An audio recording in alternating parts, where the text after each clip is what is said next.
Good evening. I would like to continue in this video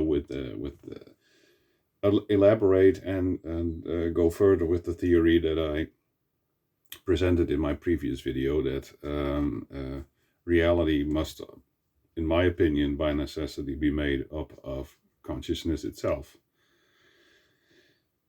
Well, one very intriguing question that springs to mind is objective morality. Um, Objective morality is hotly contested. There are many people nowadays who say that there is no objective morality because morality is only what people make of it. Um, there's nothing in nature that indicates that things are immoral or evil. I mean, the argument is like this: lions kill zebras, birds kill snails, um, snakes kill mice. So, if nature is to be our guideline, then we cannot derive or conclude anything in terms of morality from the natural world. However, we do think that murder is immoral because we have agreed on it being immoral. Um, it is preferable that people do not murder so that we have a peaceful society in which we can all assume to a high degree to be safe.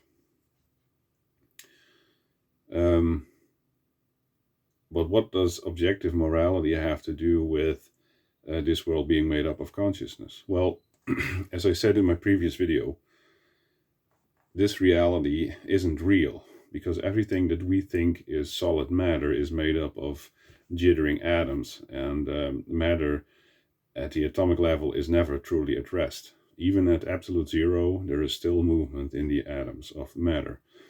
So our material world is immaterial in nature.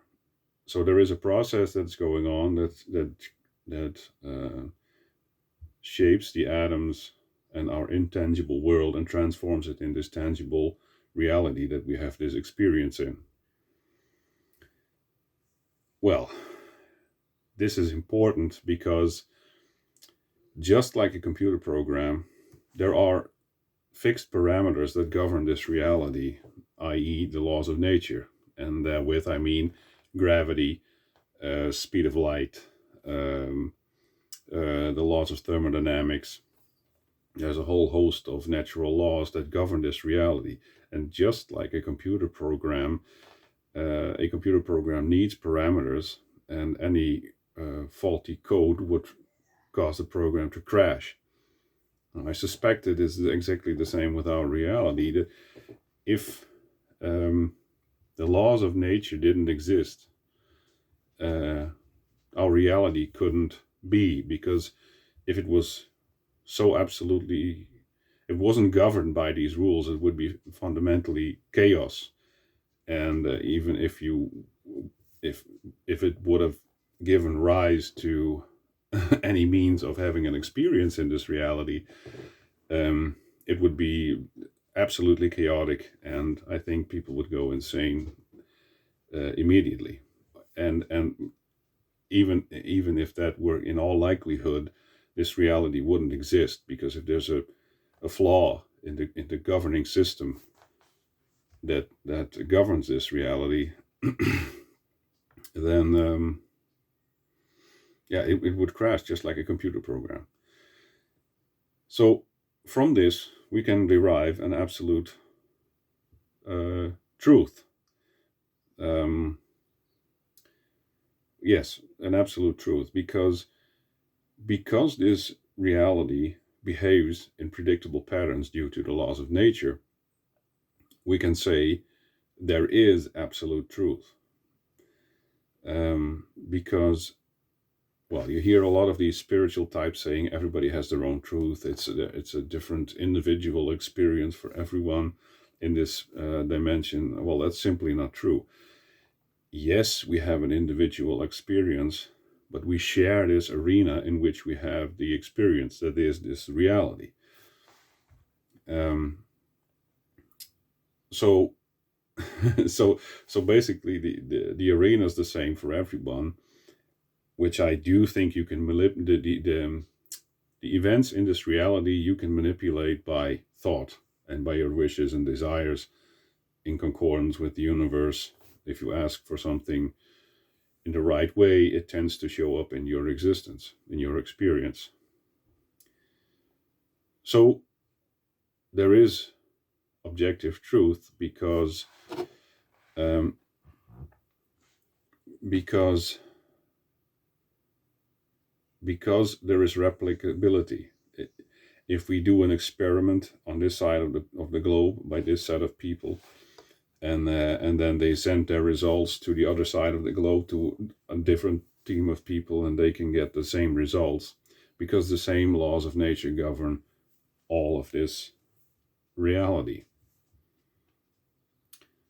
So we can, um, so there is absolute truth. However, and here's the big catch: we cannot know the truth.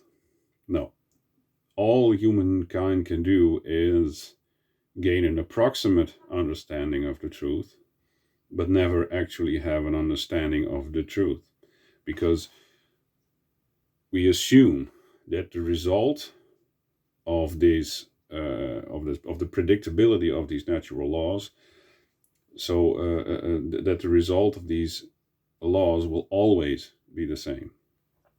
A good example is with Karl Popper said, if you put a frog in an oven for half an hour at 60 degrees Celsius, then the frog will be dead. So if you do this 100 times, the frog will be dead 100 times. However, if you do this 1 billion times or 1 billion billion billion times, there is a possibility that one of those times the frog will not be dead. Therefore, it only needs to happen once that the frog is not dead to invalidate your theory that frogs die in the oven after half an hour at what did I say? Let's say 60 degrees Celsius. And this holds true for every statement that we make about truth. We can only assume um, something to be true, or let's say, in terms of practicality, we behave like things are true because we have observed them to happen in a certain way every time we experiment with it. So if there is an experiment with widgets, and they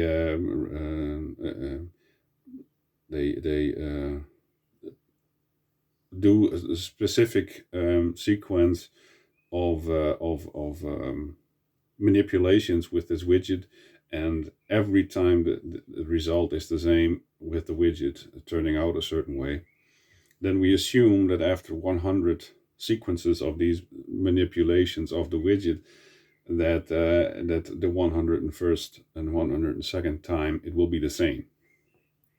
Yet it only has to happen once that it's different, and it invalidates your theory. So, and this is true with everything we do. So we can only approximate the truth. Now, but there is objective truth because there is replicability. So somewhere out there, there is a truth, yet we cannot truly discover it. Now, this minute difference doesn't make any real impact on our practical use of the terms and our ideas and concept of the truth. we can use our idea of the truth just the same. But because there is objective truth out there, it also means that there is that we can say things about morality or good or bad, because you don't want to be harmed. Harm is bad. This is something that we can say. Harm is bad. Um,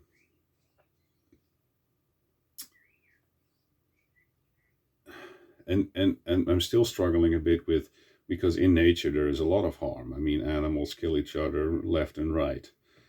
Um, so if it was bad, if somehow the universe or the creator didn't want that to happen, um, then it wouldn't exist. So it can't be bad. But we all know that inflicting, well, there's a difference, I guess. If a cheetah kills a gazelle, he does so out of impulse because he needs to eat. But if humans willingly and consciously cause harm to another human being, then we can say this is bad, because you know the effects of the consequences of your behavior, which would be negative towards your victim. So, as I also said in the previous video, um, the consequences of